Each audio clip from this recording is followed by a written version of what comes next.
Social media पर जैन समाज के सबसे लोकप्रिय आपके राजद्वारे कानों को खड़ा करने वाले, कई बार अंदर की बात बाहर निकाले बीच से निकालने वाले सादर जैन करते हैं शुरुआत आज संडे, सुपर संडे और सुबह 8 बजे आपके पास सादर जैन के साथ। द केरला स्टोरी आजकल बहुत ज़्यादा धूम मच रही है। सरकार भी उसको परमिशन दे रही है, कह रही है हाँ देखो देखो देखो, अन्याय के विरुद्ध आवाज़ उठाओ। उसमें दूसरी लड़की जब इस्लाम से बचती है ना, वापस आती है घर पर, तो जो डायलॉग बोलती है इस दिमाग में गौर करके रख लीजिएगा। कहीं ना कहीं जीवन में, कहीं ना कहीं किसी अड़ोस में, पड़ोस में, घर में किसी के ज़रूर काम आएगा। मोड़ के किसी दस्तक पे आएगा। उसने क्या कहा अपने पिता से, पिताजी इसमें गलती मेरी नहीं है, गलती आपकी भी है पिताजी, गलती आपकी भी है पिताजी, गलती परिजनों की भी होती है आज। और उसने साफ कहा, आपने मुझे अपने धर्म के बारे में तो बताया ही नहीं। आज यही समाज जैन समाज के लिए बहुत बड़ी चोट है। हकीकत है, आज युवा जो मंदिर से जा रहे हैं, दूर जा पा रहे हैं, भटक रहे हैं। हम जानबूझ के भटका रहे हैं कि बेटे को पढ़ना है, वहाँ जाना है, ये जाना है, ट्यूशन करनी है, वो करना है, ये करना है। उसको हम वास्तव में नैतिकता के और अपने संस्कार धर्म के दे ही नहीं रहे हैं। और यह फिल्म का एक डायलॉग ही पूरे दिमाग को मंथन करने को मजबूर कर देता है कि पिताजी आपने मुझे संस्कार ही कहाँ दिए, आपने मुझे धर्म ही कहाँ सिखाया जो मैं दूसरे धर्म में चली गई।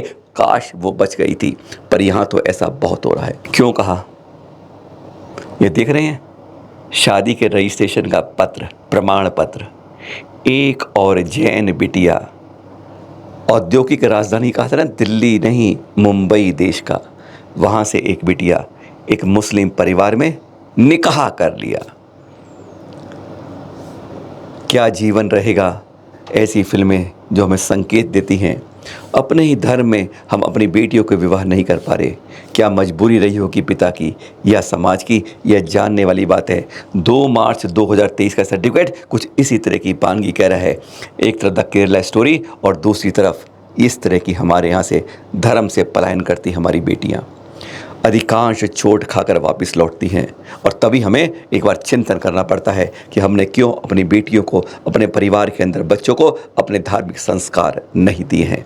आज आप उनको पढ़ाने लिखाने में और उनकी बातों में दूर करते हो, और कल के बाद ऐसे नतीजे आते हैं जब हम हाथ पर हाथ धर के कुछ नहीं कर पाते हैं। ये बहुत चिंतन का मसला है। हम अपनी विरासतें कहाँ कहाँ पढ़ी हैं यह तक नहीं जानते। रत्नाकर रेड्डी हैं ये डिस्कवरी हिस्टोरियन, इन्होंने यह प्रतिमाएं बताई जैन तीर्थंकरों की हैं तेलंगाना के हनुमान कोंडा के अगल्या कोटा के अंदर। इन्होंने इनकी पहचान शिनाख्त की, जैन समाज में किसी को पता ही नहीं है। जीव कुमार जी चेन्नई से हैं, उन्होंने हमें ये चित्र भेजे हैं कि इसकी रत्नाकर रेड्डी जी ने खोज करी, हमारी विरासत कहाँ कहाँ पड़ी है। ऐसी हमें होश नहीं होता। नए नए मंदिर बनाने के निर्माण के साथ इनका संरक्षण संवर्धन अति आवश्यक है। एक बार फिर अचल महालक्ष्मी यह दोहराता है। तमिलनाडु के पुट्टुकोट्टई से यानी थिरुन्नूर में यह एक और प्रतिमा पद्मासन हमारे तीर्थंकर प्रतिमा मिली है कुछ समय पहले। इस तरह की विरासतों को बचाने के लिए हमारी कमेटियों को, संस्थाओं को आगे आना पड़ेगा, स्थानीय और राष्ट्रीय स्तर पर दोनों ओर से। नहीं तो अपना अतीत जितना गोल्डन पीरियड था वह धीरे धीरे सिमटता नए नए पीरियड में रह जाएगा।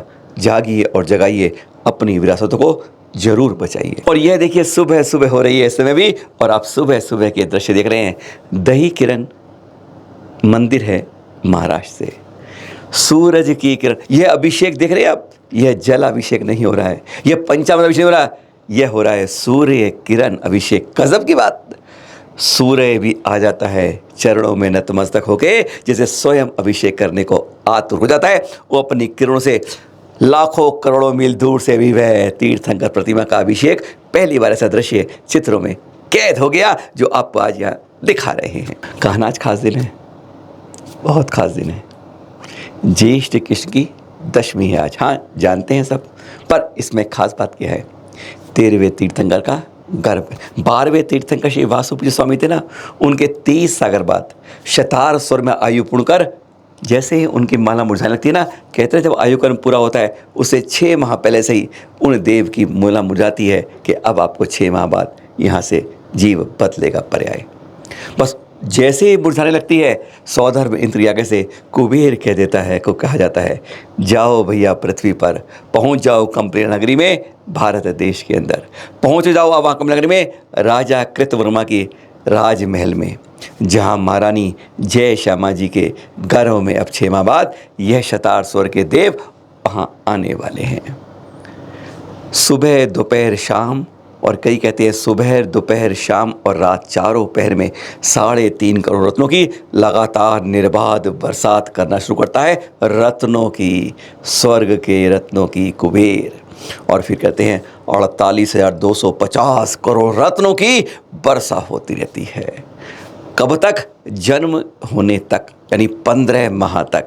और आज वह पावन दिन है ज्येष्ठ की दशमी का, जब आज के दिन कंपिला नगर की महारानी जय श्यामा जी के घर में आते हैं 13वें तीर्थंकर श्री विमलनाथ जी।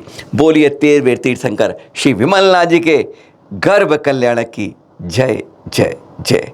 4 दिन मारा रहा है अपने 16वें तीर्थंकर का जन्म, तप और मोक्ष कल्याणक। सादर जय जिनेन्द्र।